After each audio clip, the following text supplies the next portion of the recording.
The broadcast is now starting. All attendees are in listen-only mode. Good day, everyone. My name is Krista Brown, Training Specialist with the APS Technical Assistance Resource Center, APS TURC, and I want to welcome you to our Formula Grant webinar, Developing and/or Expanding an APS Quality Assurance Program with Carl Urban, Stacy Lindberg, and Julie Orozco. I'll be introducing our presenters in just a minute. Next slide. Before we get started, I'd like to share a little bit of information. This webinar is being hosted by the APS TURC, which is a project of the U.S. Administration for Community Living, Administration on Aging, Department of Health and Human Services, and administered by WRMA Incorporated. Contractors' findings, conclusions, and points of view do not necessarily represent the official policy of the federal government. Opinions expressed by presenters of county or local APS programs are those of the individual locale and do not reflect the opinion of the greater state program or the Administration for Community Living. Next slide. The APS TURC works with states and territories to enhance the effectiveness of APS programs by working with partners on the use of data and analytics, applying research and evaluation to practice, and encouraging the use of innovative practices and strategies. We are here to help APS programs in any way we can, including technical assistance. So just reach out to us using the contact information that will be displayed at the end of the webinar. Next slide.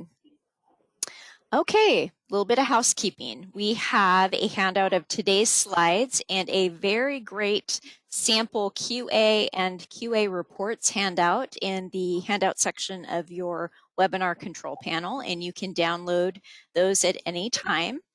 Please use your computer speakers to access audio, and you can control that audio as you see fit. If you do experience audio or broadband problems due to internet connection speeds. Oops, let's have somebody mute there. I think it might be you, Carl.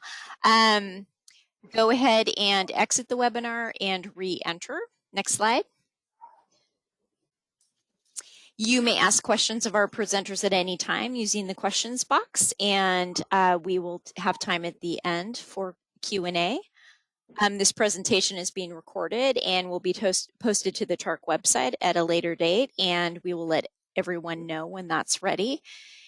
And last but not least, all attendees will receive an automatically generated notice that the certificate of attendance is ready for you to download. And go ahead and take the webinar survey when you're prompted at the end of the webinar. We'd love to hear from you. So next slide. Let me go ahead and introduce our speakers. It's really a great pleasure to be able to work with a couple folks from California again, and of course, Carl is here too. So Stacy Lindberg is a retired program manager too from County of Orange Social Services Agency Adult Protective Services in California. Julie Orozco is a Deputy Director in Riverside County Department of Public Social Services, Adult Protective Services Division, also in California. And Carl Urban is Senior Research Manager for the APS TURC, WRMA Incorporated.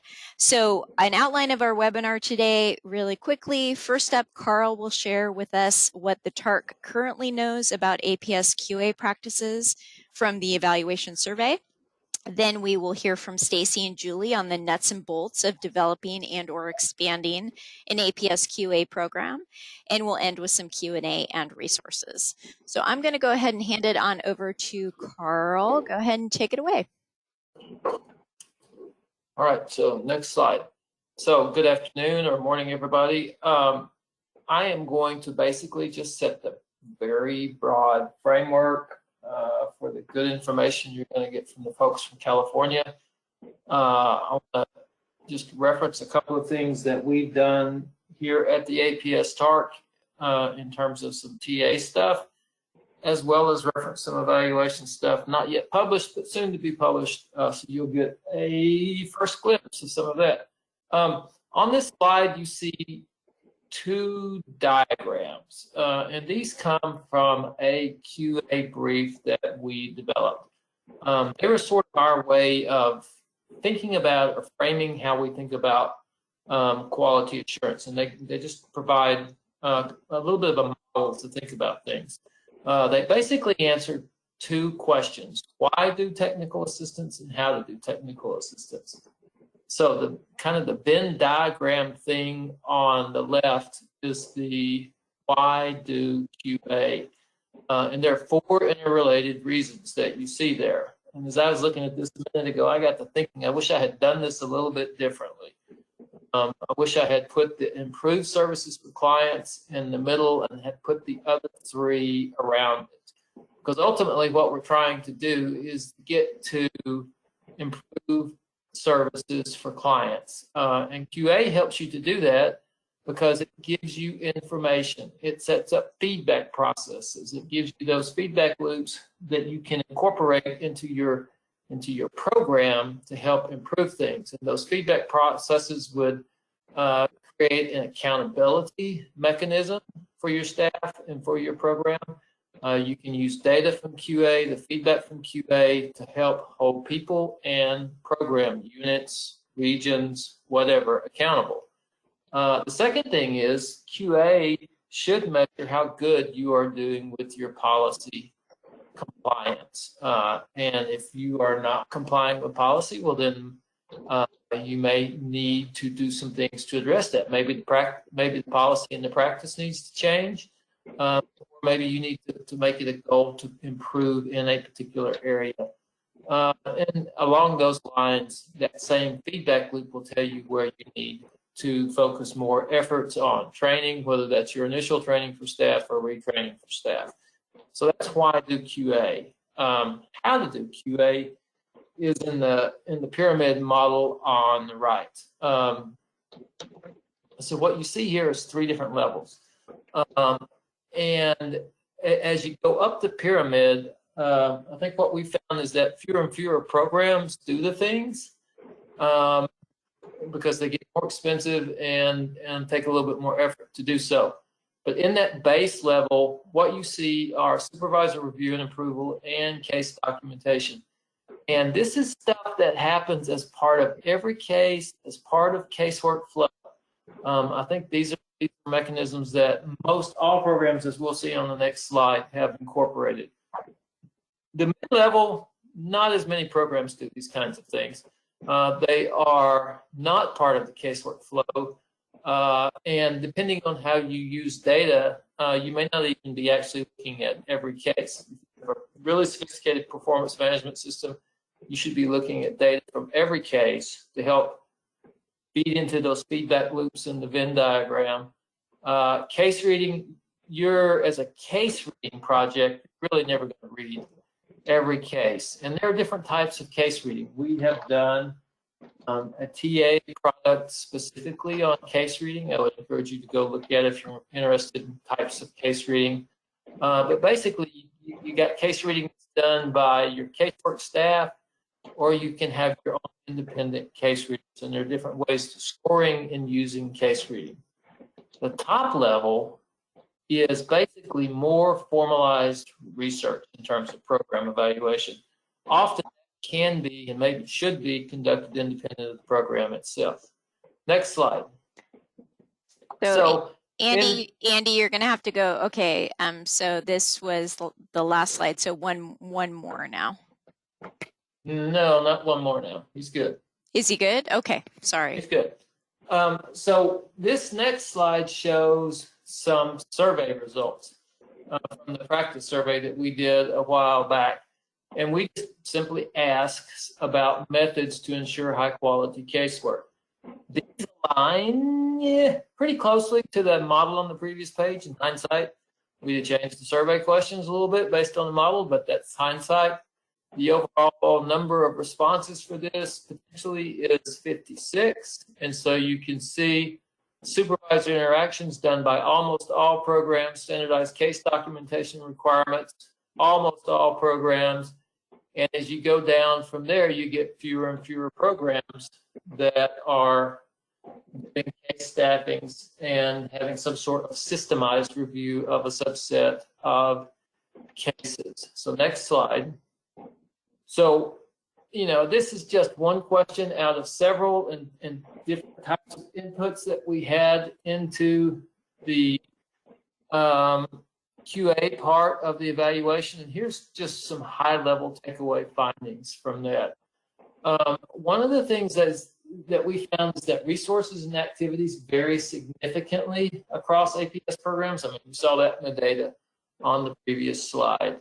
And so those, and not surprisingly, those programs that use QA activities that require less resources have them built into the case flow. And so you get supervisor periodic review of cases in most states, and much fewer states that are using independent case reviewers. Most programs indicate that they're using data to manage the programs, although we know from the qualitative comments in the survey that a lot of the programs want to figure out how to better use data for their management practices. We also asked a question in the survey about how do you look at client outcomes? Gave them a number of different options. Really, the only way programs systemically look at client outcomes these days is through trying to look at recidivistic or recurrent cases. Otherwise, programs don't have real good mechanisms for looking at client outcomes. So the takeaway here is that those base levels in that pyramid are pretty much done by most programs, and after that it drops off pretty significantly in terms of the number of programs that do different types of QA activities. And with that, I will hang around for questions at the end, but we'll turn it over to the next speaker.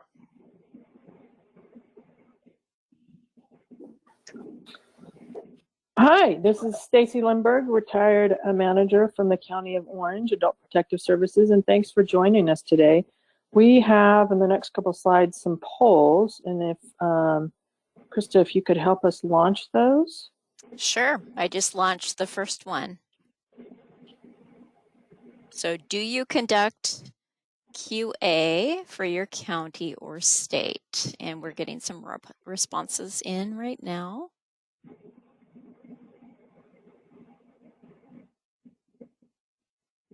And if you're not sure, go ahead and let us know in the questions box why that might be the case. Okay, I'm going to go ahead and close it now and share the results. So there you go. Looks like we have 65% yes and about 35% no, with about 79% of folks voting. Okay, and then I think we have one more other poll. Yes, actually a couple. So here's the second one. I'm going to launch it. So do your APS supervisors review and approve every case closed? So that one is now open and getting some responses. If you're not sure, go ahead and use that questions box and let us know a little bit more about that. All right. I always like to try to get it to 75%. Okay, we're gonna close it now. About 77%, and I'll share that. So there is yes, 86%, no, 8%, and not sure is 6%. So, and I think you have one more poll. Okay, gonna launch that one. For those counties, states who do have a QA program, how would you rank your QA system? So is it level 1, level 2, or level 3? And you see those descriptions there. We got folks voting as we speak. Right. Go ahead and submit. A couple more seconds. All right. We have about 70% voted. I'm going to go ahead and close and share those results. Oh my goodness, it's about a third of evenly spread. Yeah, so you'll see that there. Yeah. All right. Perfect. Okay. All righty. Next slide, please. So I think those are just the poll slides. Okay. So yeah. Next slide. Next slide. There we go. Perfect. All right. So thank you for participating in those polls. That gives Julie and I a little bit of information about who we're talking to. So For those 65% that are already currently doing QA, you already know that this is best practice. But for that 35%, I am so excited that you're here today and that you are considering this, because why do QA? QA is both encouraged and highly stressed by the ACL and NAPSA, that they recognize that it's best practice and they want you to do that. They also recommend that APS conducts supervisory case reviews at critical case junctions. So of the 65% that are currently doing it, 86 of you are already using your supervisor. So that is great. So hopefully at the end of this training, those of you that are currently doing QA will learn or maybe challenge yourself to try and go to that next level. And those of you that aren't doing QA, you'll begin to think about and get some tools that you can start your own QA system here soon. Next slide, please. All right.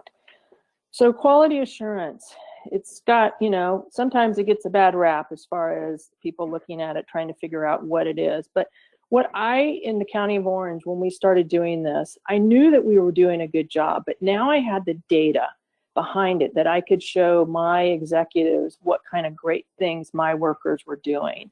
It assesses the APS performance. Are you doing what you say you're going to be doing? And are you doing what your regulations mandate you to do? It helps support all of that. It assists in identifying any gaps or areas that are needing improvement. It supports consistency in practice. It really does assist in future training needs. It shows where you have gaps. And then lastly, it is a support for managers, that you're able to take some of these reports that we're going to talk about later on and be able to show, again, what APS is doing. Next slide, please.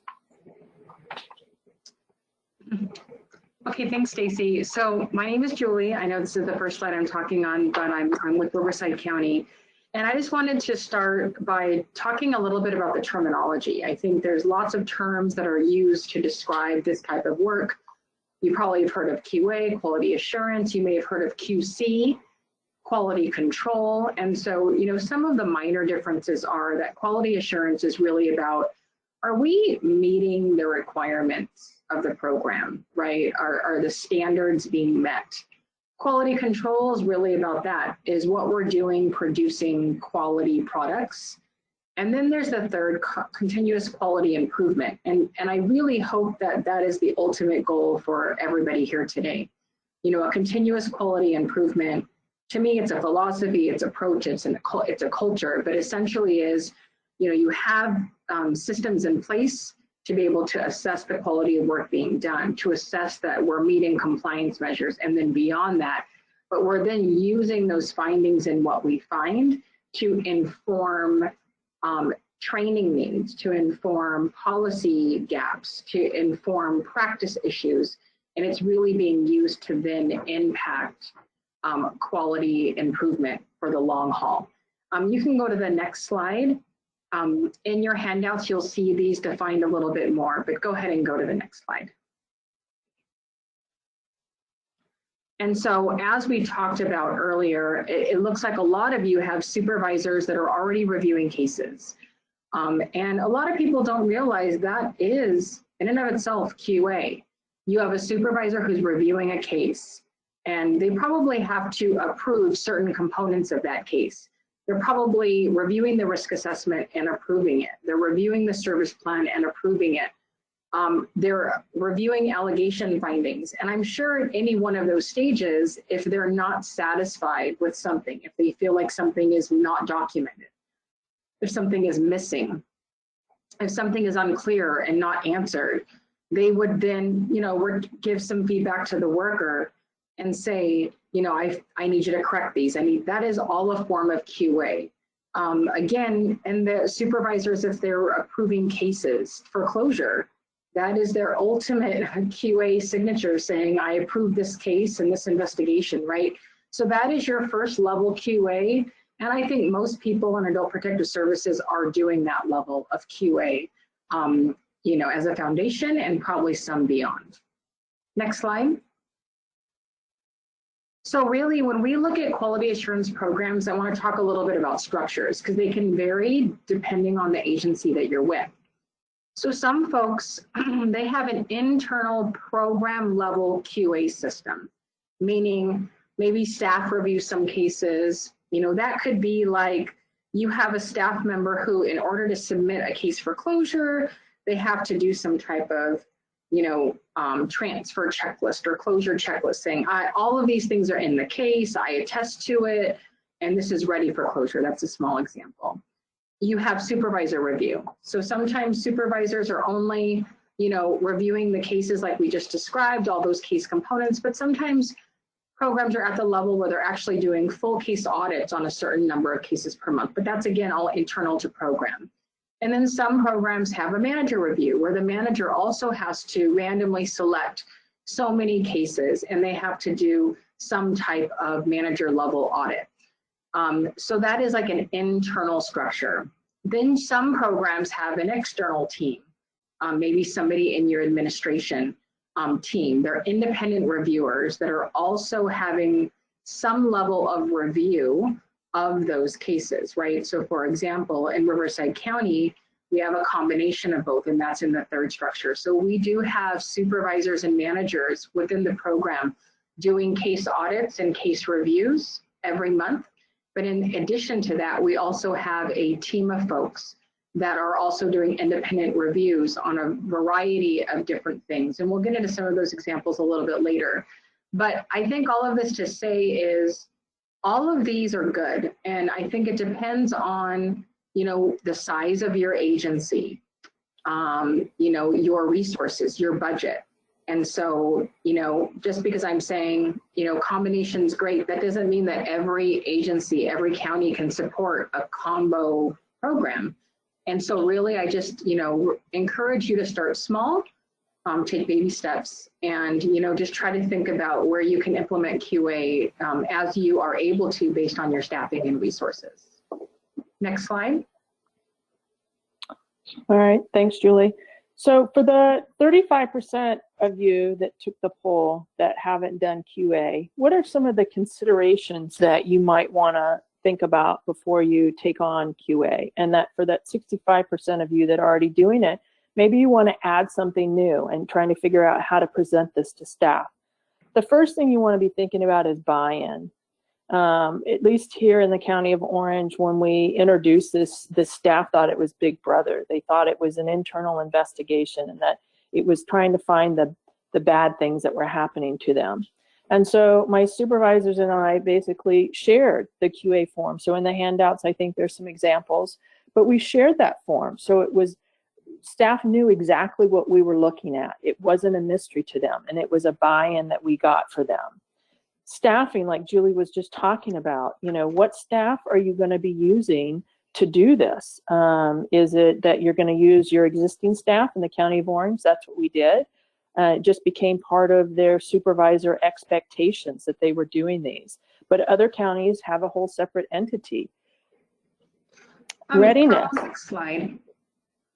I think it's, oh, yeah, I think we're just going over all these real fast and then we'll go into more detail. Perfect. Yeah.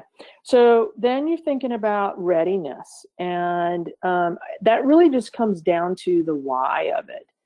And then also you're looking for documentations for QA, data collections. You know, again, as I mentioned, I knew that we were doing a really good job, but I then had the data to be able to support this and to show what our strengths are, and then possible areas of needing improvement. And then last, the last consideration would be reporting it out. Is just don't have these things sit on your shelves collecting dust, but actually share this data out. And I know that APS is just beginning to get kind of up to speed on sharing data, but this is really an important thing. The next couple of slides, I am going to highlight a few of these, so if you don't mind moving to the next slide, that would be helpful. All right, so buy-in. I'll go into a little more detail about this. As my staff, when I presented this to them, both my supervisors and the line staff, they were wondering, why are we doing this? Because it wasn't mandated by anybody. Who cares what we're doing? We know we're doing a good job. So it took a lot of reframing and educating on the best practice and just kind of trying to show them that this is another way for us to explain to our executive team that we are doing a good job. Our county had been doing it for a while, and that we analyzed the data, and we actually did find an issue that our staff had been interpreting what day the 10-day report started on, and from there we were able to get this as a training need. So I was able to show that to staff, and they're like, they understood it a little bit better. And now that we're doing this, the supervisors are using this QA format in their monthly meetings with their staff and being very transparent with it.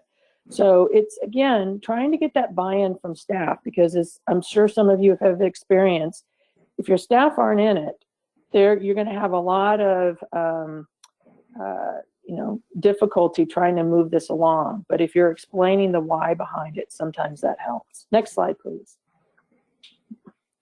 As Julie mentioned too, getting into staffing, and it doesn't really matter what, if you're able to use existing staff or if you're bringing on new staff or different department to do it, but just trying to assess what this workload issue was.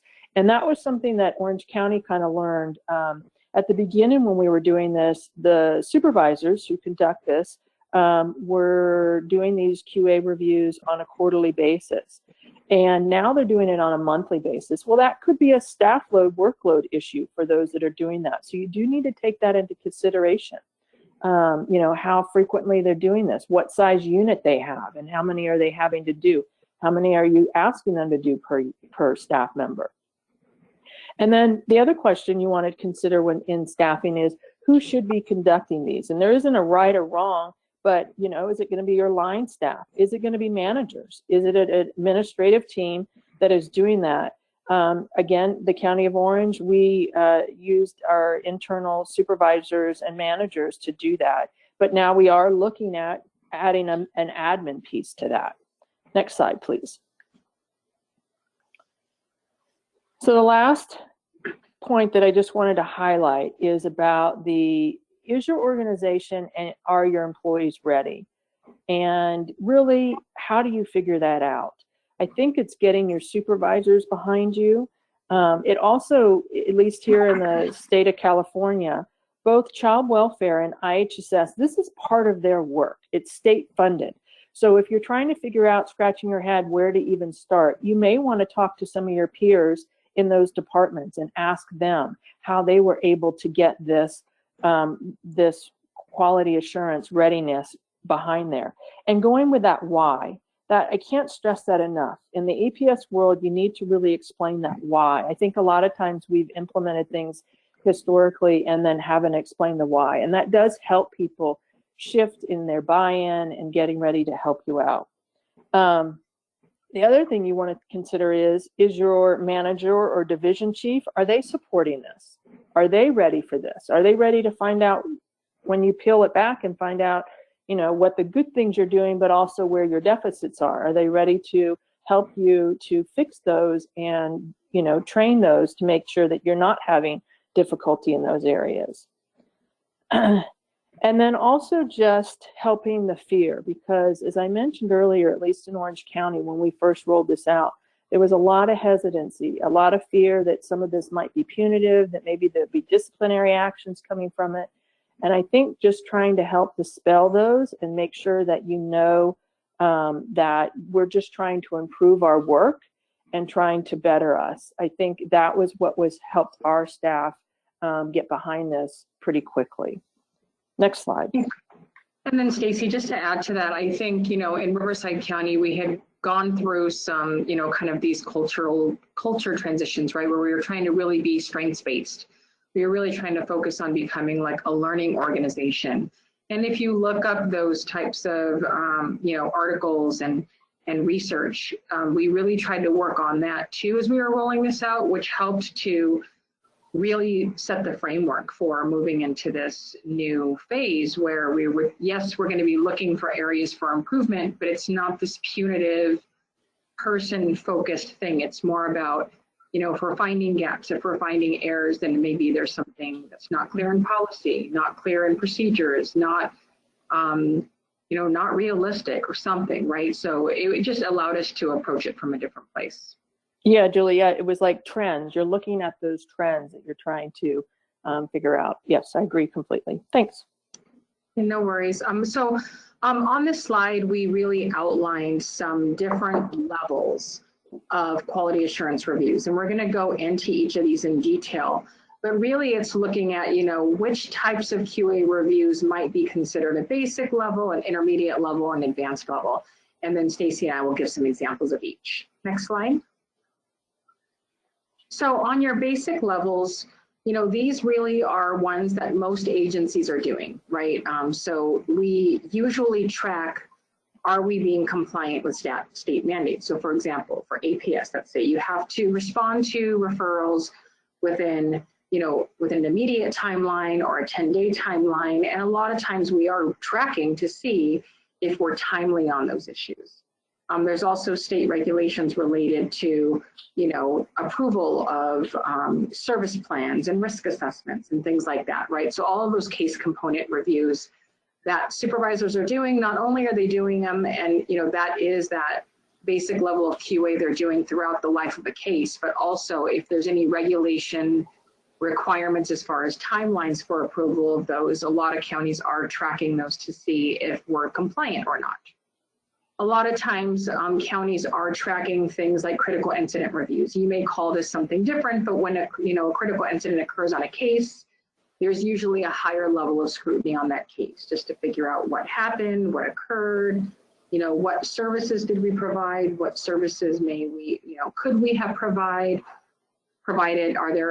is there anything else that we could have done differently that may have resulted in a different outcome, right? So sometimes we look at those cases a little bit more thoroughly during those critical incidents.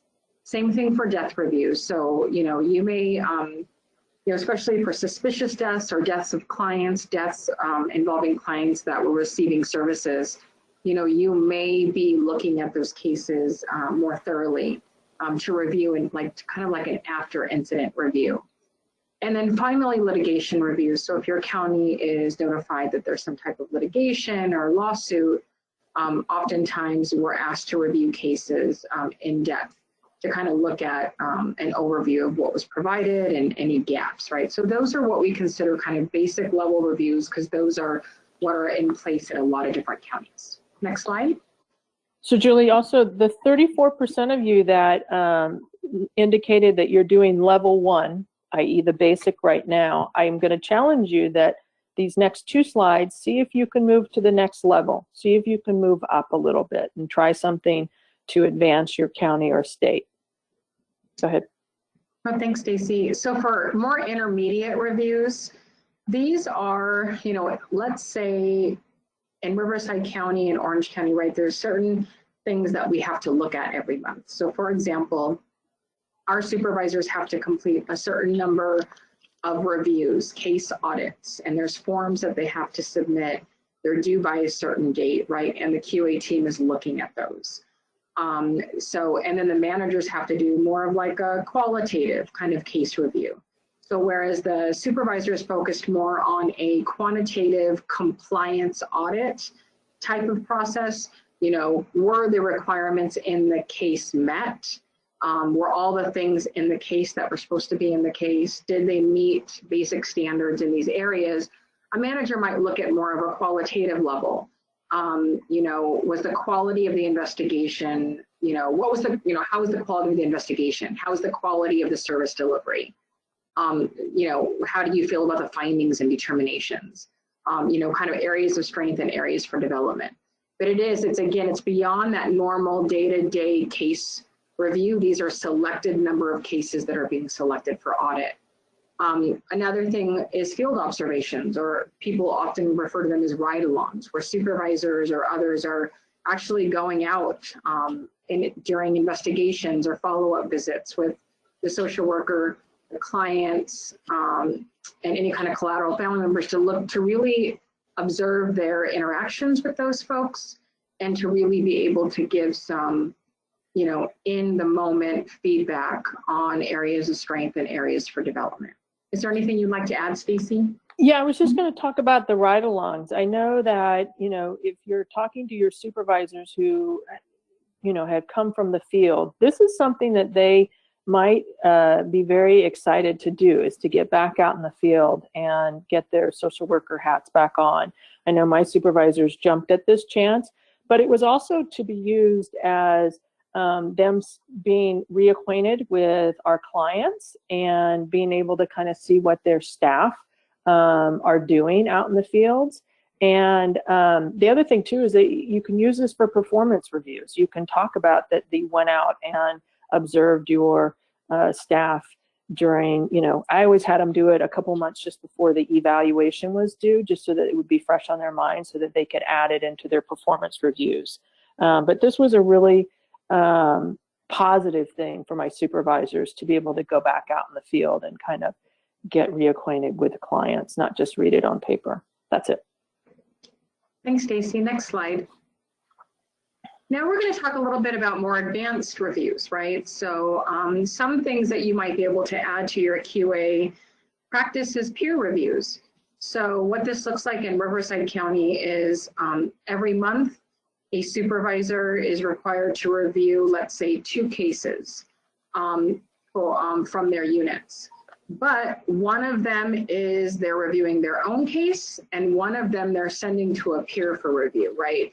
And so what that allows them to see is to get feedback from another person.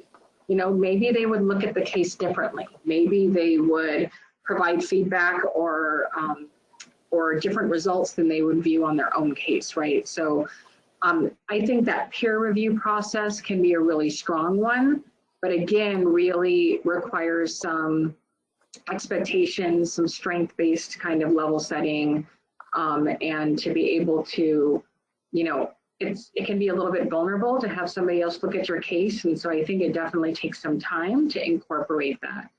Another level of peer review would be to switch it between, you know, in our county, we have different operational regions, different areas, and we would like to be able to start swapping cases that way.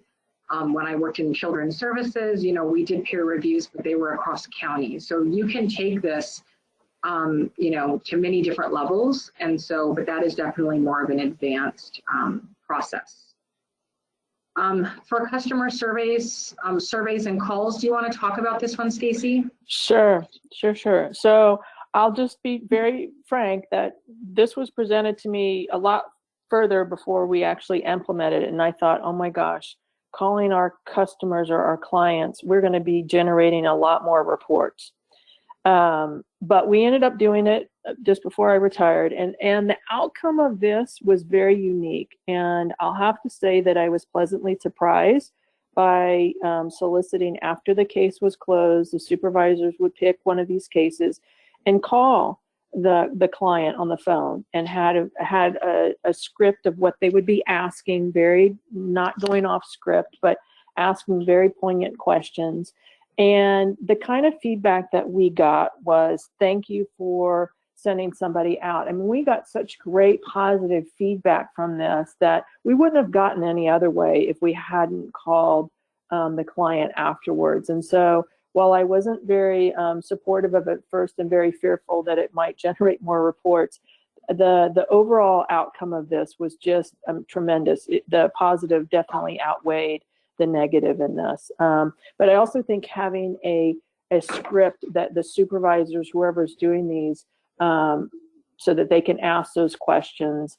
And the kind of clients that we were calling didn't have any kind of capacity issue either, I'll have to say. If they had any sort of memory impairment, we weren't going to call them, because I was envisioning calling up and saying, oh no, your social worker didn't come out and visit me. So we were very specific about what some of these calls we were calling our clients on, but it has been very positive for us. Thanks, Julie. Thanks, Stacy. So the next item is focused monthly reviews, right? So for example, in our county, there are certain things that we review every single month. And this is done by our external QA team. And so, for example, in our county, we look at cases that are over like 6 months old. So the majority of our cases are closed within 30 to 45 days, but there are a handful that stay open for reasons such as they're pending a public guardian conservatorship, or they're pending housing because we're working on putting them in permanent supportive housing.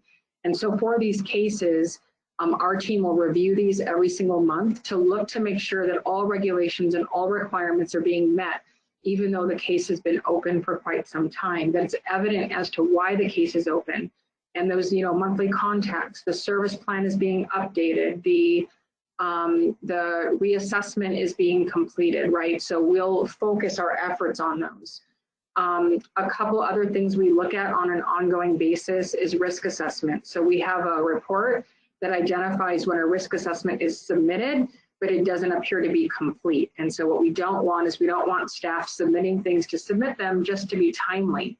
And so we decided we want to focus on this every single month. We're going to look at things that are submitted incomplete. And so the idea is that we're giving feedback to the social worker and supervisor that, we noticed that when you submitted this, it was incomplete. Please, make sure that things are not submitted until they're complete. And it allows the supervisor and the social worker to recognize, number one, we are looking at those things. We can explain why it's important and why we value it being done another way. And we can really kind of try to nip some of that stuff in the bud. We do the same thing with contacts, right? So we look to see if we have any evidence of contacts being submitted with very few words. So as a placeholder, as opposed to like having the full content. We do things on vouchers. We, with the implementation of Home Safe across California, we issue a lot of vouchers for housing. And in order for our state reports to run correctly and for our fiscal people to have what they need, it has to be really documented in a specific way in the service plan and in the case. And we need certain evidence uploaded. And so we do a specific focused review every month on cases that involve vouchers that were issued. So those are some examples. You may have some areas that you have in mind too that you would like to review. We also do something called targeted reviews. So maybe during one of our regular reviews, something stands out, it's a trend, and we go, you know what, we need to take a look at that. So targeted reviews are intended to be short time, very specific to look at a certain area. One that we did is with our new case management system, when you had an open case and a new case came in and you were able to merge those cases so that you didn't have to do duplicate assessments, duplicate service plans. But what we found is when they were merging those cases, they weren't merging it correctly. And so we ran the risk of them leaving off perpetrators, leaving off allegations, leaving off things. And so we said, okay, this is so important. And so we did a targeted review. We identified the areas of concern. We, did post-training. Ironically, despite all of that, we found that there was still a level of error that we weren't comfortable with, and it was too risky. So we moved that into one of our focused monthly reviews that we do every single month. But that's an area that, it really started as a targeted review, and then we transitioned it to a monthly based on our continued findings. And then one of the things that, we're pretty proud of is before we used to implement programs and we were like, we do all these pre-implementation meetings and planning and scheduling. We implement a program and then we're like, yay, right? We cut the ribbon and we're good. But we realized that we didn't do enough follow-up afterwards to make sure that we were meeting the intended goals and intended outcomes. And so now in APS, when we do roll something out, we roll a new protocol. So we implemented a protocol on APS history alerts. So if the case had so much history within a specific amount of time, there was these requirements for additional staffings and additional activities and manager review and approval for closures. And with that, we did a post-implementation review. We established targets and we said once across the division we reach this target, then that's when our targeted review would end. But we did the same thing recently for a protocol we rolled out for us assessing depression and suicide risk at every risk assessment. We rolled out training, we rolled out policy, we rolled the program out, but then we got to the point where we really need to now review to see how it's going and have been able to really on a monthly basis track outcomes and track success. So that's an example of a policy program post-implementation review. Stacy, is there anything you'd like to add to this slide? Just overall that I think in the handout section, we have some examples of some of these for you. And so please don't, make sure that you check out that area so that you can get some of these handouts and tips that we've got in there too. Thanks, Julie. Perfect. Thank you. Next slide. So really just one of the things to really consider is when you're moving into these QA efforts, how are you going to document them? How are you going to track them? And I'm going to give our story, right? So when we first started, we started doing these really beautiful paper assessments. I mean, they were pretty. I was proud of them. We rolled them out. You know, you could check the boxes easily. It was easy for people to use, and then they would submit them to a centralized email, right? And that was great until we realized, well, how are we going to quantify the results? How are we going to track the outcomes? Like, this is a nightmare, right? Like, I don't know why we didn't think that through well enough, right? So then we started doing something through Google Forms, right? Because in Google Forms, when people submit stuff online, it at least dumps the data, the outcomes into an Excel spreadsheet, right? And then you can use Excel to kind of analyze and stuff. And I definitely think that was a lot easier than the forms, but you know, still not ideal. So we're at the point now where we've developed a database, and our staff are going to be able to go into this database, complete their assessments. All the data will be shared. There'll be some stock reports that we can run. And they'll be able to pull their own reports for their units and their teams and things like that. So we've definitely kind of come full circle, and definitely recommend you putting a lot of thought into your process before you kind of roll something out. Stacy, anything you want to add? No, I think that you covered it all. Thanks, Julie. Next slide.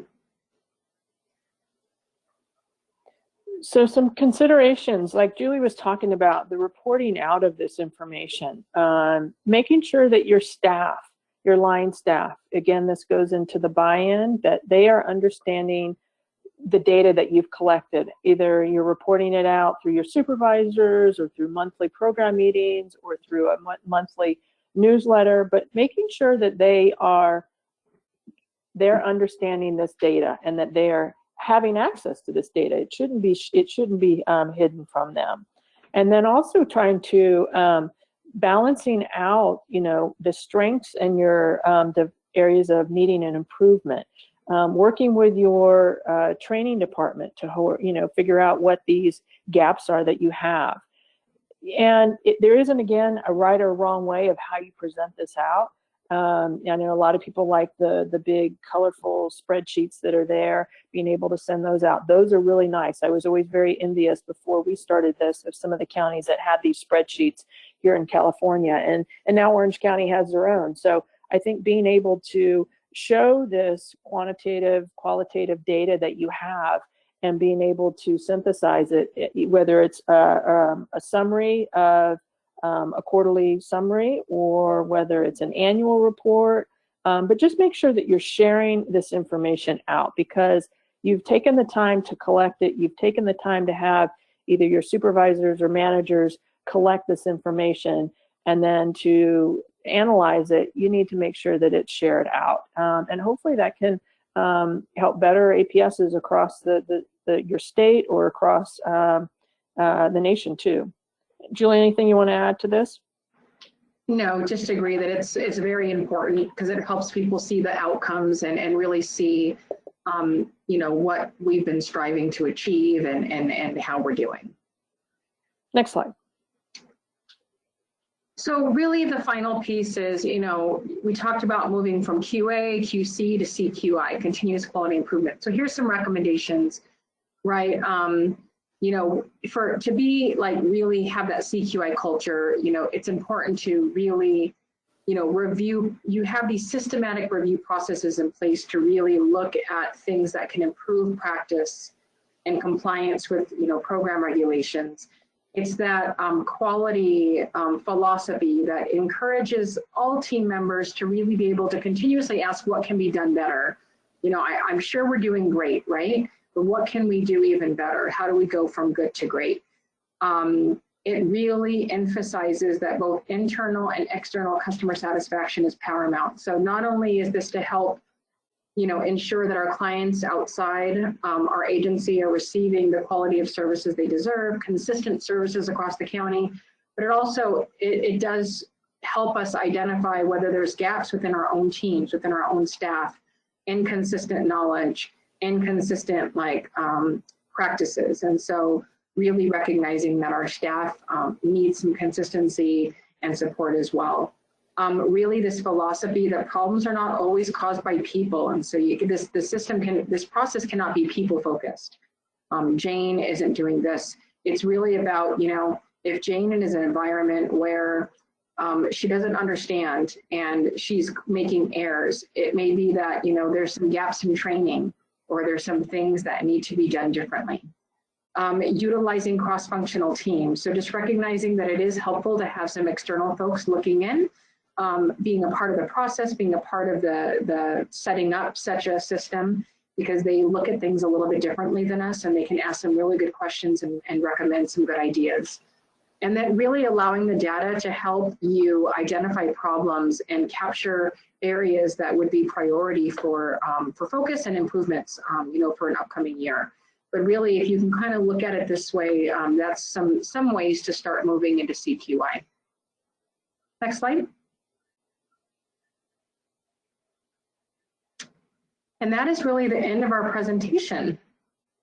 Great. Thank you, Julie and Stacy. Such great info, and Carl to kind of frame it on the national level. That's awesome. So, Carl, did you want to unmute and do some questions, or I see that we have a couple,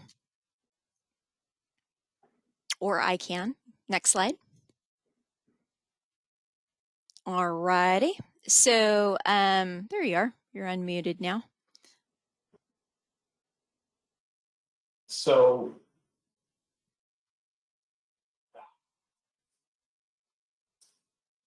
I gotta make this bigger. And feel free to send in additional questions. I'm having trouble with the box. Oh, okay, no problem. So we had a couple, and I'm not surprised about the client survey. So I think, Stacy, this is for you. Yep. So was there a time frame you followed for how long after a case was closed to reach out? And were there any issues you found listed in the statute or law with contacting clients after cases were closed? So that's a little couple questions. Yeah.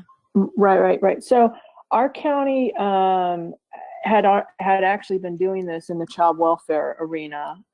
So we were just following suit with them. And as far as a time frame that we use, so when our supervisors get their cases, they have 5 days from when the social worker submits it in order to close that case. So, and it's actually the supervisors that's closing the case, not the social worker. They're submitting it for closure. So when the supervisor is actually conducting this, the case is not closed. So that answers hopefully your question about dealing with closed cases or not, because there were some times when supervisors would review these and look at when they're going through and felt like, the social worker needed to do a little bit more work or legwork on that, and so would ask the social worker to go back out to do something, whether it's a tangible item that they needed to give back to the client, or maybe a resource that they gave them that the client hasn't connected back with. So the time frame was within 5 days of it being submitted for closure. And I'm not really sure. I don't think there is any sort of regulation that would prohibit us, because it wasn't a closed case yet. Hope that answers the question. Yeah, no, I think it does. And then another question that just adds on to that: did you also contact family with this survey as well as the clients, or was it just clients? Okay. It was only clients. And so again, the supervisors had to be kind of diligent about when they were picking these cases out, that some of them were some self-neglecting cases that I know California is unique in that they investigate those, but looking at some of those cases to see, calling them. So family members was not something that, because then we're dealing with confidentiality. Had we talked to them, and do we have consent to even talk to family members too? So no, we did not talk to family members. Right. And then do you remember what some of the questions on the script were? Or is that something you'd be able to share if people contacted? you? Yeah, I mean, I think the general was the supervisors introduced themselves and said, I know that my worker came to visit you. Do you recall that? And then it was asking about, the generality about how the social worker was out in the field and, were they professional? Did you feel like your needs were met? And if the answers were, no to that, then is there anything that we can further do? So it wasn't just leaving that question out there that they didn't feel like, we helped them, but okay, what can we do to help, make and move this along and get you feeling like you are being serviced by us?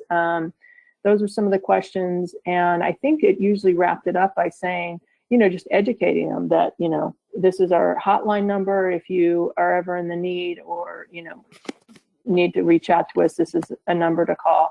So they were very short. It was only one page, and I think it was less than 3 questions. So it was very poignant and to directed as far as the questions go. And Stacey, if I can add, just so you know, a copy of such a survey is included in their handouts. It's actually page 15 of their handout, so there is a nice sample for them to look at. Yeah, that's what I thought. We had submitted something. Great. So. Thank you. And you would think that the person who formatted that handout would remember that, but thank you for that reminder. That's awesome. No worries.